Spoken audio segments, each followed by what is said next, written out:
Meghan Markle avait reçu le soutien inconditionnel de Jill Biden après avoir avoué avoir vécu l'enfer auprès de la famille royale d'Angleterre.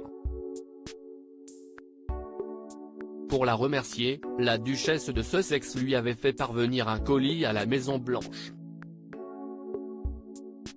Un temps installée au Royaume-Uni, Meghan Markle a vite retrouvé ses marques sur ses terres natales.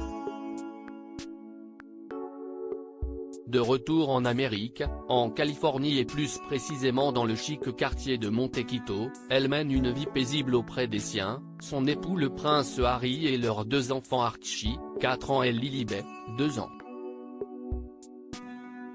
Loin de la famille royale d'Angleterre, l'ancienne comédienne et star de la série Suits a surtout regoûté à la liberté, enfin. Comme elle a expliqué en long en large et en travers, dans un documentaire Netflix, dans son podcast Archetype, à commencer par son intervention auprès de la présentatrice star Oprah Winfrey. Cette interview, datant de l'année 2021, avait fait grand bruit, notamment parce que Meghan Markle et le prince Harry prenaient la parole pour la toute première fois. La duchesse et le duc de Sussex avaient alors reçu le soutien public du président américain Joe Biden et de son épouse Jill Biden. Leur attaché de presse avait, en tout cas, fait part du soutien sans faille du couple résidant en la Maison-Blanche.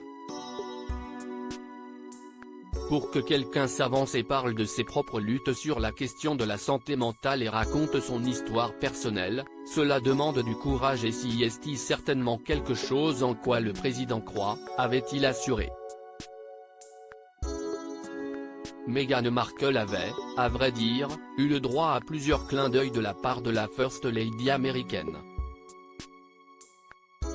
Le lendemain de la prise de parole du prince Harry et de son épouse, Jill Biden avait carrément porté une robe à motifs citronnés lors d'une apparition publique. Un hommage direct à Meghan qui avait opté pour une tenue très similaire précédemment. Pour la remercier de ce soutien, la duchesse de Sussex lui avait donc fait parvenir une offrande de rigueur, elle avait envoyé, à Jill Biden, un colis contenant des citrons pour la remercier. L'histoire ne nous dit pas, en revanche, si la première dame américaine en avait profité pour faire des gin tonic.